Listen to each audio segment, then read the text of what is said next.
মধ্যরাতে আমার শ্বশুর আমার দরজায় টোকা দিলেন এবং বললেন, বউ, আমি বারান্দায় মেঝেতে পড়ে গিয়েছিলাম এবং আমার পায়ে ব্যথা করছে।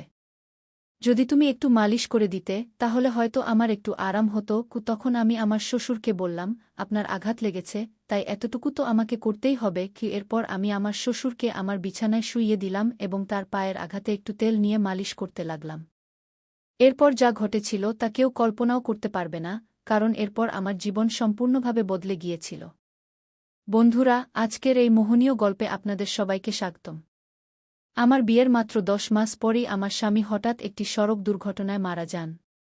আমার ভাই অনেক কষ্টে এখানে সেখানে থেকে ঋণ নিয়ে কোনোমতে আমার বিয়ে করিয়েছিলেন, কিন্তু 10 মাসের মধ্যেই আমি আবার আমার মায়ের বাড়িতে ফিরে আসি। আমার মায়ের বাড়িতে আমার মা ছিলেন না, তাই আমি খুব ভয় পেতাম যে যদি আমার ভাবি কিছু বলে তাহলে আমি কার আঁচলে মুখ লুকাব। আমার মা বাবা ছিলেন না, তাই ভয় আরও বেশি ছিল। এরপর হঠাৎ একদিন আমার শ্বশুর আমাদের বাড়িতে আসেন এবং আমার ভাইকে বলেন যে তিনি আমাকে আবার তার বাড়িতে নিয়ে যেতে চান। আমার ভাবি সঙ্গে সঙ্গে হ্যাঁ বলে দিলেন, কিন্তু আমার ভাই বললেন, এখন আপনার ছেলে নেই, তাহলে আপনি আমার বোনকে কেন নিয়ে যেতে চান? এতে আমার ভাবি ভাইয়ের সঙ্গে তর্ক শুরু করে দিলেন এবং বললেন, এতে এত ভাবার কি আছে? তিনি বলছেন যে তিনি তাকে নিয়ে যেতে চান, তাহলে নিয়ে যেতে দিন। তিনি তাদের বাড়ির বউ, ছেলে মারা গেছে তাতে কি? সে তার শ্বশুর বাড়ি যেতে পারে গু। ভাবির এই ঝগড়ার পর ভাই কিছু না জিজ্ঞাসা করেই বললেন, যদি আমার বোন সেখানে খুশি থাকে তাহলে একজন ভাই হিসেবে আমি খুশি হব। আপনি তাকে নিয়ে যান।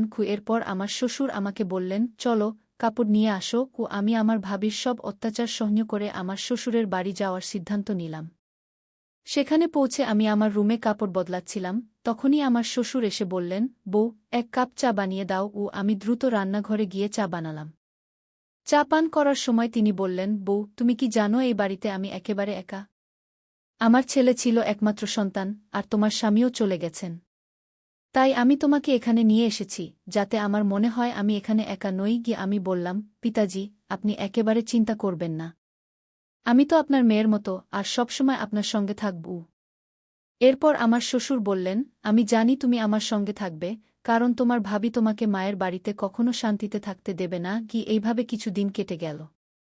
4 মাস পর এক রাতে আমি আমার রুমে ঘুমাচ্ছিলাম, তখন মধ্যরাতে কেউ আমার দরজায় টোকা দিল।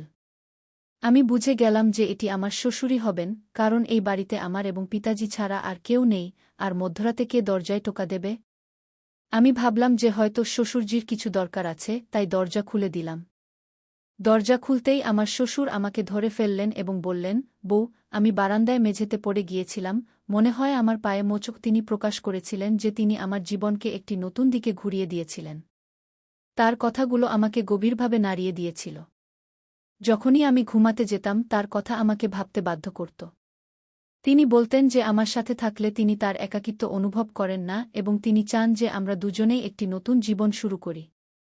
সেই রাতের কথোপকথনের পর আমি নিজেকে খুবই দ্বিধাগ্রস্ত অবস্থায় পেয়েছিলাম এবং আমার মনে অনেক প্রশ্ন উঠছিল যে এটি কি সঠিক, এটি কি সমাজের নিয়মের বিরুদ্ধে যাবে না। কিন্তু কোথাও না কোথাও আমার মনে এই কথাও ছিল যে সম্ভবত আমার শ্বশুর সত্যিই একাকিত্বের সাথে লড়াই করছেন। অনেক ভেবেচিন্তে আমি তার সাথে কথা বলার সিদ্ধান্ত নিলাম। এক রাতে যখন শ্বশুরজি ঘুমিয়ে পড়েছিলেন, আমি তার ঘরের দরজায় টোকা দিলাম। তিনি দরজা খুলে আমাকে দেখে কিছুটা আশ্চর্য হলেন। আমি ভিতরে গিয়ে বললাম, শ্বশুরজি, আমি আপনার সাথে কিছু গুরুত্বপূর্ণ কথা বলতে চাই। তিনি আমাকে বসতে ইঙ্গিত করলেন এবং গম্ভীরভাবে বললেন, কি হয়েছে বউ, তুমি এত রাতে কেন এসেছ? আমি কিছুটা সাহস জোগাড় করে বললাম, শ্বশুরজি, আমি আপনার প্রস্তাব সম্পর্কে অনেক ভেবেছি। আমি বুঝতে পারছি যে আপনি একাকিত্বের সাথে লড়াই করছেন এবং একজন সঙ্গীর প্রয়োজন অনুভব করছেন। কিন্তু এই সম্পর্কটিকে সমাজের মানুষ মেনে নেবে না। সেই রাতের পর আমি আমার হৃদয়ের অশান্তি শান্ত করার চেষ্টা করেছি। আমি বুঝতে পেরেছিলাম যে শ্বশুরজির ইচ্ছা যদিও তার একাকিত্ব থেকে মুক্তি পাওয়ার ছিল, কিন্তু এই পথে হাঁটা আমাদের উভয়ের জন্যই ভুল হবে। আমাকে আমার জীবনের দিক নির্ধারণ করতে হবে এবং আমি স্থির করলাম যে এখন আমি আমার জীবনের হাল নিজেই ধরব। পরের সকালে আমি আমার ভাইকে ফোন করলাম এবং তার সাথে দেখা করার ইচ্ছা প্রকাশ করলাম। আমি জানতাম যে আমাকে আমার অবস্থা সম্পর্কে তার সাথে কথা বলতে হবে, তা যতই কঠিন হোক না কেন।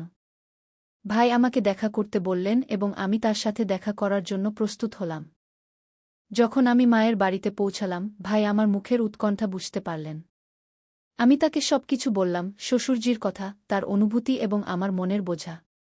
ভাইজি আমার কথা মনোযোগ দিয়ে শুনলেন এবং একটি গভীর শ্বাস নিয়ে বললেন, বোন, এটি একটি কঠিন সময়, কিন্তু আমি সবসময় তোমার সাথে আছি। তুমি সঠিক সিদ্ধান্ত নিয়েছ। তুমি তোমার মর্যাদা বজায় রেখেছ এবং তোমার আত্মসম্মানকে আঘাত করতে দাওনি। এখন তোমাকে কি করতে হবে তা তোমার উপর নির্ভর করে। কি তার কথা শুনে আমার মন হালকা হল। আমি ভাইয়াকে বললাম, আমি এখন আমার জীবনকে নতুন করে শুরু করতে চাই। আমাকে আমার নিজের পায়ে দাঁড়াতে হবে এবং নিজের জন্য একটি পথ তৈরি করতে হবে। আমি পড়াশোনায় মন দেব এবং একটি নতুন শুরু করব। ভাইজি আমার কথার সমর্থন দিলেন এবং বললেন, এটি তোমার জীবন এবং তুমি যে সিদ্ধান্তই নাও, আমি তোমার সাথে আছি। আমি ভাইয়াকে বলে বিদায় নিলাম যে আমি শীঘ্রই একটি নতুন শহরে গিয়ে আমার পড়াশোনা এবং ক্যারিয়ারে মনোনিবেশ করব। এখন আমার প্রাথমিকতা ছিল যে আমি এমন একটি জীবন গড়ে তুলব যেখানে আমি নিজেকে সম্মানিত অনুভব করতে পারি। বাড়ি ফিরে আমি শ্বশুরজির সাথে কথা বললাম। আমি তাকে বললাম, পিতাজি, আমি এখন এই ঘর ছেড়ে যেতে চাই। আমাকে আমার জীবনকে পুনরায় গড়ে তুলতে হবে। আমি জানি আপনি একা, কিন্তু এখন আপনাকেও আপনার জীবনে পরিবর্তন আনতে হবে। আমাদের উভয়কেই এগিয়ে যেতে হবে। কি শ্বশুরজি আমাকে গভীর দৃষ্টিতে দেখলেন এবং ধীরে ধীরে বললেন, তুমি ঠিক বলছ বউ। আমি আমার একাকিত্বের সঠিক এবং ভুলের মান হারিয়ে ফেলেছিলাম। আমার তোমার সাহায্য প্রয়োজন ছিল, কিন্তু এখন আমি বুঝতে পারছি যে আমাদের নিজ নিজ পথে চলতে হবে। আমি তোমার সিদ্ধান্তকে সম্মান করি। সেই দিন আমি আমার অবশিষ্ট জিনিসপত্র গুছিয়ে নিলাম এবং শ্বশুরবাড়িকে চিরতরে বিদায় জানালাম। আমি নিজেকে প্রতিশ্রুতি দিলাম যে এখন আমি আমার জীবনকে আমার স্বপ্ন অনুযায়ী গড়ে তুলব। কয়েক মাসের মধ্যে আমি একটি নতুন শহরে ভর্তি হলাম যেখানে আমি আমার পড়াশোনা সম্পন্ন করলাম এবং একটি সম্মানিত চাকরি পেলাম। আমি গর্বিত ছিলাম যে আমি প্রতিটি কঠিন পরিস্থিতির মুখোমুখি হয়েছি এবং আমার আত্মসম্মান বজায় রেখেছি। এই নতুন যাত্রায় আমি নিজেকে আগের চেয়ে অনেক বেশি শক্তিশালী এবং স্বাবলম্বী পেয়েছি। আমি উপলব্ধি করেছি যে জীবনে কঠিন সময় আসে, কিন্তু যদি আমরা আমাদের পথে দৃঢ় থাকি এবং সঠিক সিদ্ধান্ত নিই, তবে আমরা একটি নতুন জীবন পেতে পারি, এমন একটি জীবন যা আমাদের আত্মসম্মান এবং স্বাভিমানে ভরা। বন্ধুরা, গল্পটি কেমন লাগলো কমেন্টে অবশ্যই জানাবেন। এমনই মনোমুগ্ধকর গল্প শোনার জন্য চ্যানেলটি সাবস্ক্রাইব করতে ভুলবেন না। ধন্যবাদ।